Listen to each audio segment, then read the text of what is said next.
Welcome to the Underdogs Podcast, the most scuffed but the only English podcast about PCS.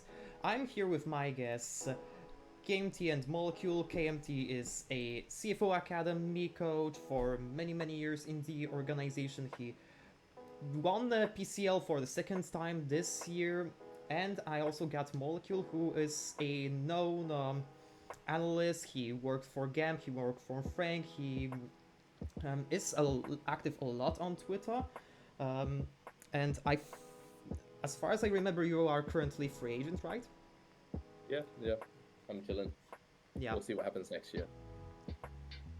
So there we go. Starting right up with the playins. Basically, we got SHG and PSG coming out into playins. PSG got the side of the bracket where they have Vikings, Mad Lions. They got the CBLOL first seed, which I think we expected to be Pain, but like maybe Vivo Kid will be there as well. And SoftBank Hawks will have a very interesting first match where they will fight against Gigabyte Marines. And they are also in the bracket with Rainbow 7 with Summit in it and against 100 Thieves, which is the LCS third seed. So, tell me about how should PSG fare against both teams, actually, just fare in their sides of the bracket, because the current format, I think, should pretty much guarantee that, like, PSG and GAM, like, given how strong they are, they kind of should advance, even if they would from the lower bracket. But I would expect that they would have somewhat of a strong chance of beating the lower seed European Western teams pretty much. Um, yeah, like I feel like out of 8 teams, 4 of them make it through, so it's kind of easy to like predict because it's like you have a 50-50 chance of being right or wrong. My favorites for the play-ins is obviously PSG. I just think they play the best version of League of Legends right now. GAM is also really good, but I don't know. Like I think like VCS has taken a hit and the region's a lot weaker than it was before. So maybe you can like argue about like regional strength, like they've only looked good against like weaker opponents. But I think PSG GAM, I don't know, like maybe SHG, VKE. I don't know if that happens, that'd be fucking amazing. You know, all 8 PAC teams make it through. Yeah. That'd be wild. But I don't know. Maybe 100 Thieves can also like squeeze in there. I don't really have faith in them. MDK. Like I don't know. I don't think Mad Lions is really that good. Yeah, I'll take it. So, PSG is, I think they're in like another tier compared to the other 7 teams. They are really far ahead in my opinion. But for the other teams, I think it's actually kind of close to say, because like from the top, PSG is like 100% going through. If they don't go through, something like hilarious has happened, and then you can kind of just automatically guess that R7 won't go through. And then you've kind of got this middle pack 6 where I think CBLOL, there is a chance, because even at Worlds last year, they did pretty good. They beat us in the first like round. And then at MSI, they definitely should have beat GAM. Like that was an historic joke, I guess. So Yeah. like, Brazil are not bad. It's just the past 2 performances by Loud versus GAM have been like kind of memeable and just like very unfortunate, I guess. So I think people are just writing off CBLOL, but I don't actually think they're that bad. They could probably come through the lower bracket. It's just very difficult to tell when you watch their region because everyone's kind of similar level. So you don't have this scenario where PSG looks so good in PCS and you're like, damn, that's a good team. Whereas in Brazil, everyone's kind of doing okay and you're like, oh, this is kind of messy. But for the 4 teams going out, I tweeted out, I put 100 Thieves, GAM, SHG, and PSG, and I had Mad going out because I thought it'd be funny. But in reality, I think Mad is probably going to go through. I'd have more faith in Mad than 100 Thieves, but the way that the format works, I don't think I can have PSG, Mad, GAM, and SHG. I think I had Yeah, pretty much. I can't remember how it lined up, but I think Mad will do actually quite well because of the weird picks. Now, the weird picks a sort of their downfall. But I think against wildcard teams, like playing teams, it's a pretty big advantage because the other players just don't play a lot of things, and they're just kind of bad at it when they do. Like we see, like Kiaya can play Smolder top, okay, cool, but he's getting like 25 ganks a minute, and he's chilling, and he's versus some pretty bad VCS top laners. And then RG picks a AD carry top lane, and that's the only way they can lose the game. But when Mad pick a range top laner, you like can see something happening. So I think if Mad continue just to play around top, they can just like kind of destroy a few playing teams just through the lane, because the other people are just gonna have no idea what's going on. Yeah, and I definitely think that like the Mad Lions GAM and SHG part is interesting because of the format. Because like if we assume that, I mean, we probably all assume that PSG is on a whole another level. So if ADK loses against PSG, they pretty much probably will match up against either GAM or SHG, which, well, are not that bad of a team, but we will expect Matt to win those matches, but there is a window for an upset that pretty much is not there for like the GAM or 100 Thieves, like whoever wins that first advancement match, like they will go against like the CBLOL seed, maybe CBLOL seed actually surprises, or they go against Vikings, which you could have some arguments like for their win, but like they are definitely amongst the weaker teams in this roster of teams. Do you guys even watch like NA or LLA? Like, I barely watched any like regular season games from NA. I only watch playoffs, and like LLA, I only watch playoffs too. So like, it's hard for me to like predict how good they'll be because I have like such a small sample size. But I'm just gonna say LLA is probably the worst region, if I, like just based off historical facts. So like that's why I would probably put them in the worst, and then it's in the middle six, I guess. Like I'm not sure how the format really works in the losers side. Do they like cross play each other? Yeah, they cross play. If they go into losers? Yeah. Okay. Then yeah, maybe Mad makes it out instead of 100 Thieves, because like, I mean like Sniper looks good, and like so there's what is it, Quid? I always get those two mixed up. I think Quad. Quid. Quid. Okay, my bad. Quid. Okay. Yeah. Their names are so similar. They're both imports, so like I don't know how to distinguish them apart. But yeah, Quid. Like I think Quid looked pretty good like throughout the playoffs, and I think River is always solid. So I don't really have any. Isn't that like Mad Lions? I guess like he just didn't look that good against G2, but like I feel like G2 is powering up and is gonna be on another level. So it's hard to like say. Yeah.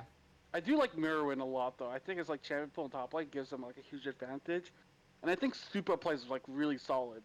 Like there are times where he gets caught out and dies, but like I feel like against like play-ins level teams like VKE or like I don't know, even like SHG, like I feel like SHG like Marble's not gonna be like able to outplay Supa. Like I feel like Supa like Alvaro will be better than Marvel Vista. So yeah. I mean I would definitely I think they'll get in. I don't think it'll be all four APAC teams, even though that'd be really funny. I mean, when it comes to like a potential SHG Mad matchup, like I would definitely try and look at the mid lane as a savior for SHG. Oh, like Dasher? Yeah. Yeah, Dasher will shit on for Scowy. I think Dasher's really, really good. I agree. I think he's probably the most like consistent part of that roster, and they can just confidently play around him. Now going into Worlds, they are very heavy-handedly trying to change the meta. So I think this always goes against play-ins teams, because the play-in meta and the main stage meta is always different, because teams are different caliber, and it normally has to do with something to do with range supports. You'll watch play-ins and see 20 Nautilus games, and then main stage day one is Enchanters or something. You see this where the play-in meta is just not the real meta, and because of that, and they're changing it so heavily, there could be the chance that I always think the Korean, quote unquote Korean LGL team, so SHG, they've got 3 Koreans, they kind of play the Korean style. They're the most likely team to misread the meta. But I don't know if it's changed. I don't know the players. This is just a brisk statement where I'm guessing because what I've seen, they didn't change from LGL coming into PCS playoffs. They picked the exact same things prior, the exact same things. Their draft did not change across any game, except in the grand final. They lost 2 games to Skarner, and they're like, you know what? Skarner might be a good champion. Let's pick that. And they only did that when they're down 0-2, right? And they're in a final they don't really care about. So stuff like that. If there were to be a team where I think they could like massively misread the meta, it could be SHG. And then because the really interesting thing with this Worlds is the teams are going to arrive on the 21st and they start games on the 25th. Yeah. So the time you arrive, let's say jet lag one day, media one day, you might have maybe 1 or 2 scrim blocks in Europe before you play on stage. And then in that scenario, who you're going to play against, maybe like 1 European team or 1 other play-in team. So there's a very heavy chance that the APAC meta and the other teams' metas might be really different, which I think is really cool. And I think we should see some pretty weird priors on the first couple days. And I think this is the place where there could be a really weird upset just through meta. Yeah, definitely. Like, do you both have like any specific teams who you think like would be the most affected by this upcoming patch? To be honest. I don't know the upcoming patch at all. I don't know anything about it. Point just given. imagine No, way 80, more. 80 carry mids should be dead, and then mages should come back. Like, if you were just like to hear that, what would you think? Okay. So just imagine like Corki, Smolder, Zeri, all of them are dead mid. So if 80 carry mids are like dead, who would be worse off because of that? Yeah, who do you think? Was my Maybe answer. Gam. I'm Yeah, gonna say same. Gam. Oh, That's really? my same. Okay. Yeah. I'm cheating a little bit because I am using like scrim knowledge. Because like when I was watching them like scrim, I was thinking that like VKE is like the better team, but yeah, I just felt like the meta suited like Gam a lot more than VKE, and they figured it out by the end of like playoffs. But like watching scrims, like I feel like Emo is not very good on like a Skill Azir matchup. and Yep. like that. If you introduce any sort of skill to the lane, I think that's where Emo has a problem. Yeah. I know he can play like a cool Akali, he showed that MSI, but his Talia is not great. But the meta being like Lucian, Corki, Zeri, Smolder, it's just this 80 carry like handshake pretty much. It's like you need to be really bad to mess it up completely. And when you're going against like other VCS mid laners who, in my opinion, not many of them could play any 80 carries. Like Kati, he was the best, but it was more to do with his map movement, which you could like kind of compare to someone like Maple. Like Maple doesn't win through lane; he's just in the side lanes, tons of XP, tons of farm, and that's why I think if the 80 carries are just dead, it also means mage jungler should be weaker, which means Levi's gonna have less of like a Zyra brand sort of thing, and he'll probably go back to Wukong, Lee Sin, which he's fine with, but that. Our AP jungler's not gonna be like strong. Some of them have been hit, but some of them should be okay. But it's more that you just have mage mid and you don't often pair it up, but you could. Okay. Yeah. But they've buffed things like Xin and Wukong, and you kind of expect them to come back. Yeah. I mean, I don't again- think Levi will have those issues, but I just thought it was like Lilia during playoffs was like really good. Yeah, definitely. So if that's gonna be like a change, maybe that might affect them actually. Yeah, okay, sure. So I would like to actually come back to PSG for like one angle that will date back way back towards the regular season actually, because a lot of the early wins against the better teams that PSG had in the regular season was making a pretty, like say, cheesy play style, you can say, when they tries to lane swap, and Junjia was trying to like do three quadrants of the jungle and try and snowball the game from there. And ever since they lost the series against DCG, that playstyle just kind of vanished. And this is like a really interesting thing that happened, that they just completely like U-turned on the whole lane swap tactics, when I think they were pretty good with those, and teams like Team Liquid over in NA actually do have their share of success playing the lane swaps as well. So do you think that this is something that may perhaps come back? Like the patch is also like introducing some nerfs to the lane swaps, but overall, like why do you think the PSG kind of just abandoned this playstyle? Like, is it just slowly being the wrong playstyle, or is it just like a complete change of mindset for PSG? I don't think lane swaps are like really popular here in Asia. Like, it might just be like what teams and like they decide that really as effective, and also they have just better players, so they can just like play standard lanes and just win straight up without any like risk or variance. Mm-hmm. But I think PSG still, like, I think lane swap. I don't know how effective it'll be in the new like patch, but I don't really have any worries about their lane swap capabilities, because like I feel like Jinja like plays the map probably the best out of any team in like the minor regions. So the way he like is able to like path and jungle, I feel like will help enable PSG to do lane swaps if they want to, or if it's even possible. Yeah, I think that is pretty much the point. But if I cast us back to MSI, when lane swaps like first appeared from the Western teams, I tend to watch the PSG like vlogs. I think they're like sometimes kind of fun, see some insight. And the first game when I think it must have been against Fly or something, the Fly lane swapped, and Corgi was like, "Oh, guys, I know what this is. I've seen this." And I was like, "You've seen this, but they haven't? Like, how have you not shown them lane swaps coming into MSI?" I was like, really, I was angry almost. I was like, "What are you doing?" But after MSI, I mean, they were the worst lane swapping team at MSI, and they kept doing it, but they had no idea how to do it. So they had really like no understanding of what the goals of a lane swap were. But then coming back to PCS, they kept doing it, and it's clearly something they tried. Like from MSI to the start of PCS, they were just spamming this thing, and they got a lot better at it. But I don't necessarily think they are good at lane swaps. I just think they are a lot better than the other PCS teams who have no idea how to answer a lane swap. That's fair, Okay. And then because you have Junjia, he just understands the map. He knows where to be. When you're doing like any sort of macro and moving things around, and you have the mid jungle of PSG, you're just going to be better at any sort of reactionary play. So DCG do well against them because they have these like prepared set plays and weird ass picks.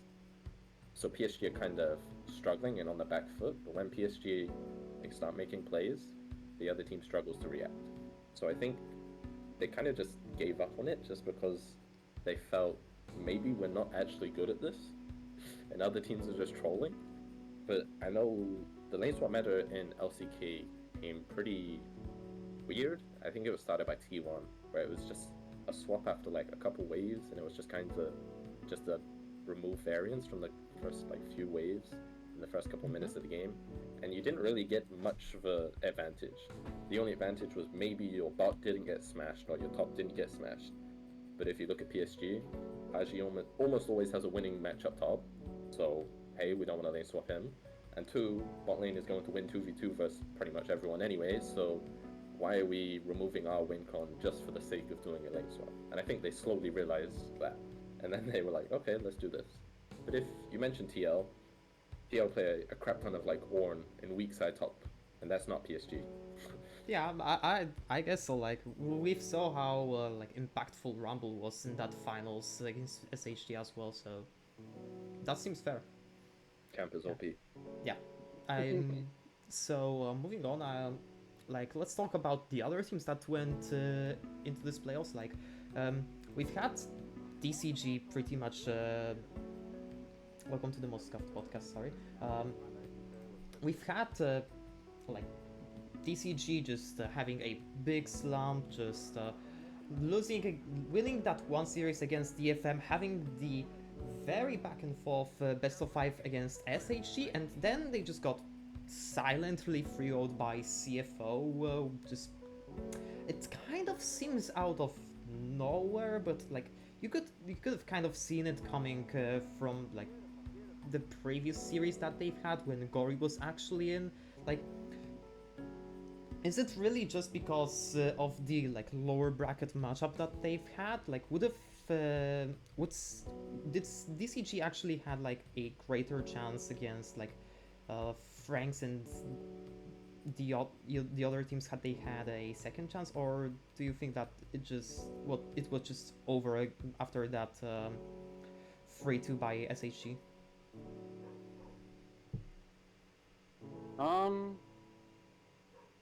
I think DCG's like strengths and weaknesses come from draft. Like I feel like they do a really good job drafting, but they also can do a really poor job at drafting. Like it's just inconsistent. So I feel like there's times where DCG's looking really good. It's because they're able to find like the picks and the setups, so that way like Chris Cotta can like get his favorite matchup, or like Orca is able to roam around the map really well. But I think against DCG or DCG and CFO, I feel like that matchup, like I think putting 665 on Sejuani duty like 3 games in a row made absolutely no sense. Like I didn't understand why they did it.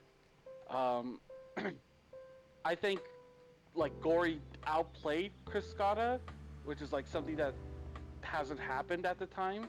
So I don't think like DCG was like ready for that. Like they put their win condition and they played around mid a lot, making sure Chris Scotta can get ahead. But then when Gory was able to like, for example, like when he had that crazy like 1v2 like double kill scenario, and he just has like double buffs and shit, and it's like destroying mid lane. Like I don't think DCG was like prepared to have that situation happen. So, like when you consider all of that, like I think that DCG just didn't adapt well in the drafting, because I think like after the first game they just went into like games 2 and 3 like with the same mindset and same strategy, and just lost.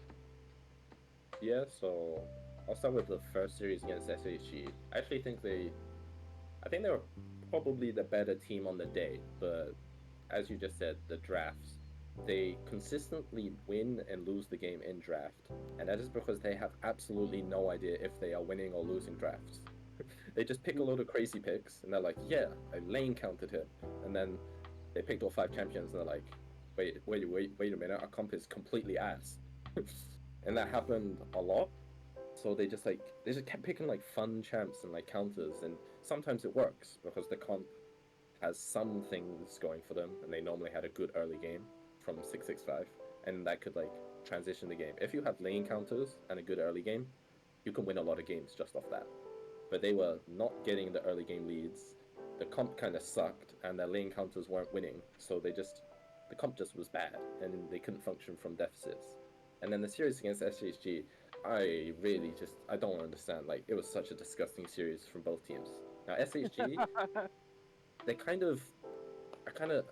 I've used this analogy for another team, but I can't remember what team. But they kind of just like, if you ever watch like boxing or MMA, they kind of just like ride the punches. They're just going with the flow. Whatever DCG was doing, like DCG's like, okay, we're gonna have a fiesta, and SHG were like, okay, sure, and they were just like going with it. And I think that's only possible because of Evie. He's just like sacked 1 million minions top, and he's like, yep, let's group, I'm down. And then DCG just aren't really used to that. And then after that series, I don't know, I think it's because they had so many bad drafts against SHG, and maybe they realized, hey, these drafts kind of suck. They tried to keep it simple for CFO, but I think their idea of like what is a good draft and what is not a good draft is completely flawed, and I don't know where it comes from, but they definitely don't understand why their drafts are winning or losing. And then they pick Sejuani 3 times in a row, and they just lose sadly. So Well, I don't even in know. like the SHG matchup, they picked like Shen support for some reason. That didn't look really good. And then like they picked like Lee Sin jungle for some Yep. reason, when like they had like no setup for like MF or Smolder. Like Yeah, it was there's like I don't know, terrible like draft. it just doesn't make any sense. Like Yeah, it's just sometimes I think their hunting, draft son. is like, whoa, this is so good, like G2 level, and then other times like, yo, like you could just throw darts at the wall and make a better draft than this. Like what were they thinking? Yep, it Like really that's is. just like I don't know how to explain DCG's like. That's the best way to describe it. Like I just don't understand it. I don't get it. I don't know. Okay. Yeah, I think that's it too. I mean, the other team that had much more success, you can say, in playoffs, like, it was a roller coaster of a season for our Frank Esports, but they kind of clutched it up in the end. Like, they went from the losers bracket, getting a 2-1 win against, like, West Point, and then 2-1 against Team Bliss, into a win against the CFO 2 times, and being pretty much 2 games away from going at Worlds. And I think like much of it just came from both Ejang and Gemini's forms just being very low at the start, being ramping out extremely well at the tail end of playoffs. And it was kind of also the area that just kind of faltered in the game against SHG, because like Abby and Forrest just like, especially Abby, just kind of neutralized Yijang there, which kind of surprised me, and especially surprised me in the hindsight of Ajay doing the same to Abby in pretty much the next series in the finals. Yeah, I'll start with this one. Was I guess since I know the team a bit more and I know kind of what happened, but let's say the problems really started in the second half of the regular season when they went to that lower group part and they had to play against like the bad teams, and they're already qualified for playoffs, right? They're not going to lose against all 3 of them. Like, let's be real, right? I could sub in, but they're still going to go through. But those 3 games, they lost one of the series, I think. I can't remember, but they had like West Point and Hell Pigs and J Team, yeah. Who's the other one? J Team, yeah. And they looked terrible in all 3 of those series, right? And going into playoffs, I was like, damn, are they even gonna make the second part of the playoffs? And I was kind of worried.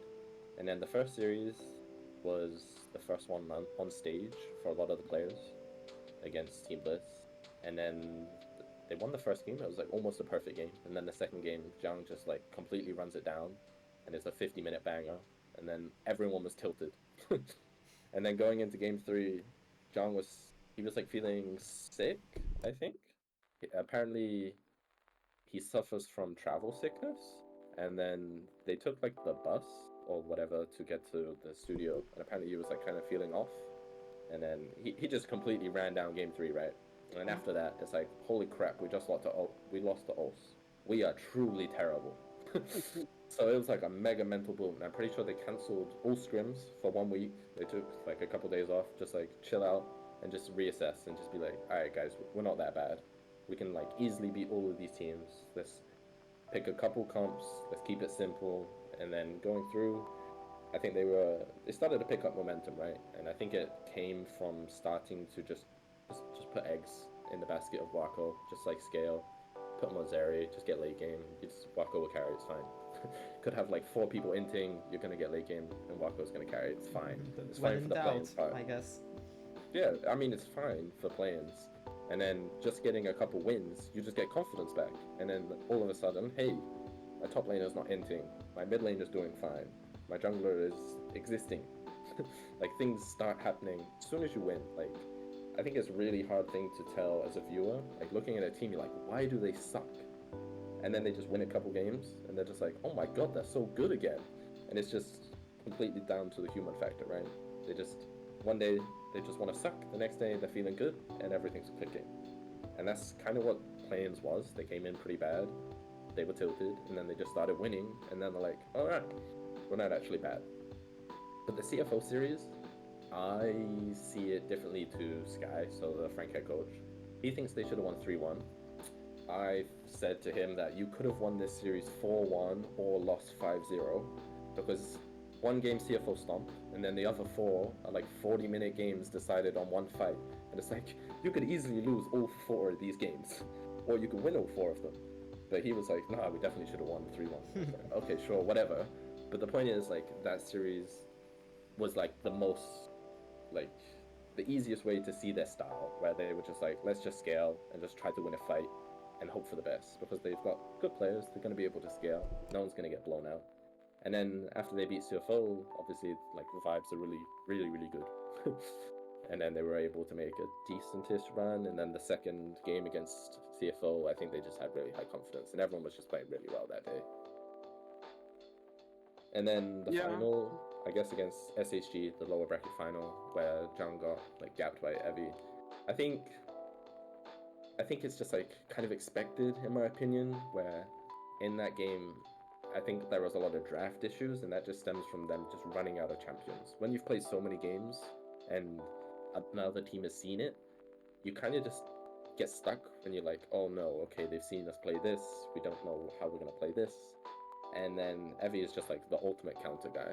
If he's playing against anyone who's below his level, he will just do absolutely god mode and just completely neutral them, which is really cool to see. But I think in that series specifically, I don't think it was John's problem. I think Gemini had a complete stinker. I would agree, yeah. And that was like kind of a complete symmetry from like the second CFO series, where like that kind of surprised me that Gemini just didn't get gapped by Cars, as it kind of became stable like throughout the regular season. Yeah, like, Kevin, do you have like any comments about like Frank's ramp up? I mean, I agree with everything he said. I think the main factors, like, I think Gemini was like the glue to the team. Like, Wako like had some really pop off games. Like, I think Ijong is like really good. I don't know, like, I saw like Pretender and Jimmy like sharing the time. Do you think that was a problem? Like, would you have just picked one, or do you think it helped the team to have 2 different mid laners? Yeah, I would have picked one person like 6 months ago. Yeah, but okay.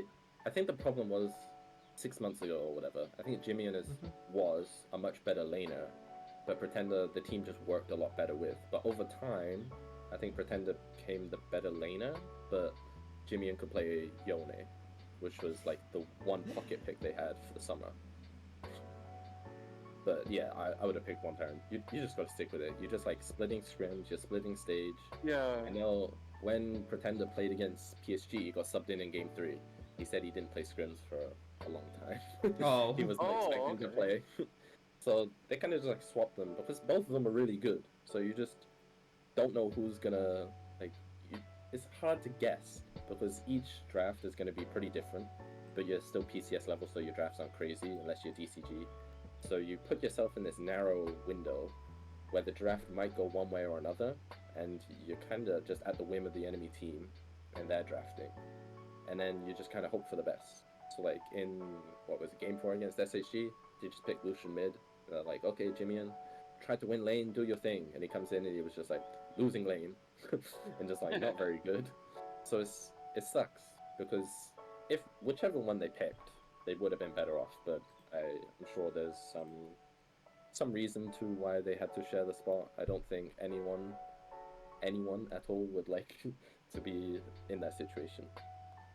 Yeah, like, because usually if I want like 2 players in a specific spot, it's because like they have 2 different styles. Like, that's the only way you can like justify it. But I never felt like Jimmy and Pretender were like 2 completely different players.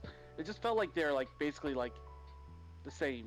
Like, you can argue like if one is better than the other, but it never felt like there was like a huge, completely changed style when you put Jimmy in, or if you put Pretender in. So I was just thinking, like, you should just like have one, just scrimmed with him the whole time. I think they would have done better. I think they would have beat SHG if they weren't just like constantly swapping in between series depending on how they felt.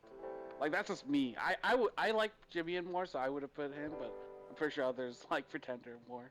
I mean, I'm pretty much, you can say, the #1 Pretender fan on in this fandom, at least on the English side. So like, I would choose Pretender. Like, I would agree that, like, in my opinion, like, Pretender, where he popped up in playoffs, I think he was just kind of looking better than Jimin, like, on the patch. at least. And I just prefer Pretender. Like, I would somewhat agree that there isn't that much difference when one or the other player plays, but I would say that Jimian is overall like just less willing sometimes to just kind of roam out or to like give up some of his resources on the map. Like he wants, like in my opinion, like when Jimian plays, like he wants to be the carry of the game. And I think like we saw that on CFO, we saw that on Frank, and I think Pretender is like a little bit more of a selfless player. Like he can still play primary carry. Sometimes he's, in my opinion, like very comfortable as a secondary carry. But overall, like the level of play like didn't change that much when they were swapping players in at least in this year. Yeah, I think this year's meta is, I think it's got to be one of the worst metas for a long time to actually judge the skill of your players, because you've got these AD carry mids, and a lot of it comes from macro kind of, because the lanes are pretty chill, and it's more about how you get resources late game, and then a lot of the team fights you win in late game is just because of how many resources you have, and you're enabling your AP junglers and things like that. But I think coming into the year when they picked up Jimian, it was like, oh yeah, that's a clear upgrade, right? Based on the previous seasons, everyone was expecting Jimian to be a lot better. But I think the meta and just like everything that's gone on it's like really hard to find one of them. Yeah, I mean, maybe if Lucian was buffed a little bit more, we would have seen a little bit more of that, like, you know, Machi X Jimian from a while back, but yeah, that'll be it. And like, moving on from the playoffs, like, I would like to also discuss like pretty much like how the league is going to look in 2025, because like we pretty much expect like 4 of the teams to show up. Like most of the fans at least like would expect PSG, would expect CFO, would expect SHG, they would expect GAM. The other 4 are kind of up in the air. I got like a little bit of rumors that the graphic that was shown initially with like the 4 partner teams and 2 invited guest teams and 2 teams from the playoffs, like that this graphic was like not 100% set in stone actually. So we may not know whether like Frank Esports gets picked up, we may not know whether DFM actually shows up, because like those slots are kind of limited, and like the behavior of some of these orgs, like especially DFM, like kind of suggests that they may not show up, and it's kind of becomes DFM? yeah, like it kind of becomes interesting topic, like who is going to come in, because like for PCS, like we've had a situation where no one wanted the slot, and so like I don't really see an avenue in which like a new team comes into the APAC, and it becomes kind of dangerous for the tier 2 scene as well.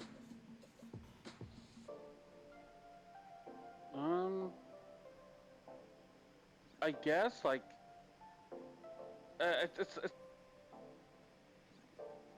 it's like, I guess it's like it's a little bit complicated because there's like 3 different regions or 4, and you're just combining them into one like league. So it's hard to like say like how like I'm sorry, I don't know how to answer that question. It's like it's really broad in general. It's fine. I'll try to add Yeah. some sort of information. So based on some rumors I've heard, is since the 4 partner teams are like pretty much locked, like it's not official, no one actually knows. As far as I know, the teams won't know for a couple more weeks, and then they'll probably get leaked in the middle of Worlds. But we can probably safely guess the 4 partner teams. But the other ones, since they're the guest teams, so they'll have like the guest, and I don't know what the guest like partnership thing is, but basically from what I heard, a lot of the orgs don't want that because they see it as a massive risk. Now, as someone who actually like understands the game, I find it almost impossible to imagine a world. Let's say Vikings is a guest, right? And you have players like Kati and Shogun. As an org, they are terrified of being this guest and being eliminated from the system and relegated. But there is almost a 0% chance that this team with a lot more funding is randomly going to lose to a tier 2 team which is going to have zero money next year. Yeah. Like I just cannot see how that's going to happen. But I understand, like, as an organizational side, you see like the 1 year, the relegation, blah blah blah. They see it as a risk, right? And I think that's pretty reasonable for them to have that risk. But I think it also depends on how the rosters are being built, because I think that the Japanese teams might be having a problem with the number of their Koreans coming into APAC.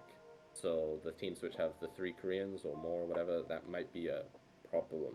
So I think that's why DFM are a little more hesitant. Plus the guest thing, like DFM should be a partner based on the history for the past 10 years or so, right? Definitely, But yeah. they're going to be invited as a guest most likely, and they might see that as a slight, and they think it's not safe, and they're worried about the Koreans. I think DFM could be the one that disappears, and then you kind of have no more LGL teams coming in. Let's imagine, I don't think any of those are going to come in. So you have 4 slots left for PCS and VCS, and then we imagine Vikings is in because they have SOFM. Let's be real, that's the main draw. It's money, it's stability, it's fans, it's everything you want from a guest. And then the options are kind of difficult from there, because in my opinion, what the league wants is 3 things.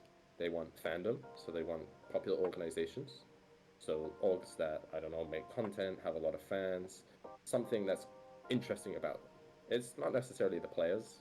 So because you're in APAC, you're probably going to be getting some better players, so that's not the biggest thing. It's just, is your org that got some fandom? Number 2 is going to be stability, 100%. So the VCS scandals, teams don't pay players, location issues, blah blah blah, so many problems with teams in this region. They won't say it officially, but I am 99% sure this is probably their number 1 priority, to be honest, is this team just going to randomly explode in the middle of the year and make a big scene? And they really don't want that. So Yeah, we don't I think want that's another... a massive issue. Yeah, exactly. And we don't want another that's a really Liap or big Boom, issue. to be honest, yeah. Exactly. No one wants that. So I think as an outsider, we really don't know much about these like organizations and how they're run. So it's hard for us to like guess. But because of that, I felt like they're not going to pick more than 3 VCS teams. I think it's just going to be GAM and Vikings. But I know that the other teams in VCS, they have enough funding and they have enough fans that it would make sense. But if they are worried about the whole stability issue and relocation is expensive, blah, blah, blah, blah, blah, I'm struggling to see how we fill the rest. Because let's say the 4 guest slots, I think DFM's out. I think they just won't do it. I think Vikings should be in because they have SOFM.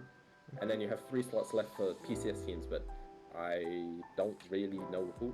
I think DCG can get in if they get a sponsor. So they might partner with someone and have a bit more money and stability. And then maybe Frank if they get another sponsor or partner and maybe have some stability. And then there's 1 more slot, and I don't know who you give this to. Maybe it's LCO because they've got money. Yeah, I mean, I was about to ask, like, maybe it is about LCO, like maybe they do take it because like it is pretty much the only way that they could get in, like they only can get those guest slots. Yeah, that's the only way that they're going to get in is through the invite, and they have pretty good salaries compared to like the other regions here. So I think in terms of stability, it's pretty good. For fandom, they have the entire region funneled into 1 team. That's pretty good. So I think it's like kind of chill and like reasonable for an LCO team to be in. People might not like it, and I don't know how they build their roster. I don't know if they're gonna like import some. It's not even import. I don't even know how the rosters work with all like the nationalities. I don't know how fluid of a situation it is. I don't know if you can have like 3 Vietnamese and 2 Taiwanese, or it's just like, I don't know how you can mix it. I don't think it's been said yet. So it's kind of hard to guess how that's gonna work. Yeah. And like, who knows whether they even like import someone like I doubt they would import someone like Fudge, but it is theoretically a possibility. Yeah, I mean, sure. It's just something that, yeah, we really don't know. We know the Americas situation. So the Americas, they have like 1 fluid spot, is it? Where they have like someone from the Americas doesn't count as an import. So you could have like 2 Brazilians, 1 American, and 2 Koreans on a roster. that is possible for a CBLOL team. Now that might be cool for CBLOL because they get an LCS caliber player. Obviously LCS isn't going to import any Brazilians, I imagine, but they could, right? But I don't know if that's going to be the same as APAC, because maybe APAC, you randomly have a team with 2 Koreans, 1 Vietnamese, and 2 Taiwanese or something. I don't know. You get like crazy with it. It could happen. I don't know anything about the rules or anything, but I feel like DFM should get in. I think DFM will get in over SHG if I had to guess, just because they have more fans. Like as a partner, like I feel like that's what you kind of want. You kind of want that like stability, and like I don't think Riot is looking at like skill level as much. Yeah, I think they're looking at like the org structure, like how much fans do you have? Like, you know, are you gonna collapse tomorrow? That's like someone like, you know, this might be a crazy prediction, but someone like J Team might get in just because of like the J Chow like name and like the fucking like fans that they have and how like stable that org is. Like that might be like more attractive than like a better team. Because I know like SoftBank, like Dead Nation and Sengoku, they all have like money, so they're more stable than probably a lot of the like Taiwanese teams. If I had to like guess, because I don't know like every single team, but like I don't think it'll be 3 LGL, but I think it'll be at least 2. Like I can't see it just being 1. Like that'd be crazy to me. But it is like 4 regions though, so it's hard. Because I do want an LCL team in there. Like to me, it's like weird to not have like Australia included, but not have like an Australian team. Like that to me makes absolutely no sense. So I feel like you'd probably be like Team Bliss. I don't know anything about these orgs, so if I just had to guess, like Team Bliss is part of like Chiefs, right? So maybe they get in based off that legacy. I would be down with that. I would be down for a OS team. If they suck, it's fine. 1 year they suck, they're out, it's done. Pretty much. That's it. Yeah. What do you want us to do, right? We gave them a chance. They didn't do too well. They had the whole year. It's fine. We've still got 7 other like elite teams, I guess. I guess and that's one thing people need. People really need to consider that next year is like it's kind of like the European Super League that you always see in like football, and like everyone's against it, obviously. It's not going to be a league where you have like 2 good teams and some middle of the pack. These are supposed to be like the 8 best teams within 4 regions. It's supposed to be like a mini MSI every week. It's supposed to be the best teams. So if you have one team which like kind of sucks, it is what it is, right? We've got 7 other quote-unquote really good teams. They'll drag them up, surely, and things should improve. So I think I'm more open to an OS team than most, but I think realistically, if they weren't picked, it's like, yeah, sure, we get it, it's fine. Like, I think it's... I'm open to at least one. Like, you can make one team good, and they practice in, like, Asia for, like, a year. Yeah, I think they're good enough to win. Like, the problem is they live in, like, New Zealand, Australia, in the middle of, like, nowhere. Yeah, can't scrim anyone. Can't scrim like, anyone. You know, terrible solo LGL, like, BCS, whatever, we scrim each other all the time. We can scrim China, Korea, like, you know, there's so many teams. Like, it's hard to, like, not have a full schedule with the amount of teams there are. But like Australia's like you're just fucked. I don't know, you can't scrim anyone, so I feel like if they would have lived in like Taiwan or whatever and was able to like get in, play like Korean solo queue, like, you know, scrim like bottom teams or whatever, they'll slowly get better and they'll like be good enough to actually like deserve to be there.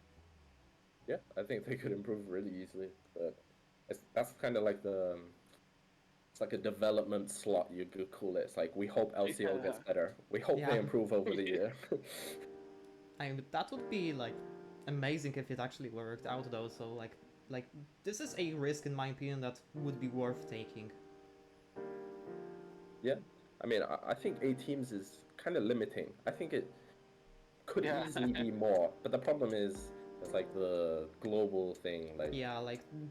Those teams are supposed to get the revenue share, and like I guess that would like I think this is global. Yeah. Just like, saying, hey, America has 8 North, 8 South. In APAC, you're also having 8. You don't have a word on this. Yeah. So make it work. You have 8 teams, make it work. Up to you. Go ahead. Okay. If it was 10 teams, I'd be a lot happier. Yeah, I just feel like that's like a nice sweet spot.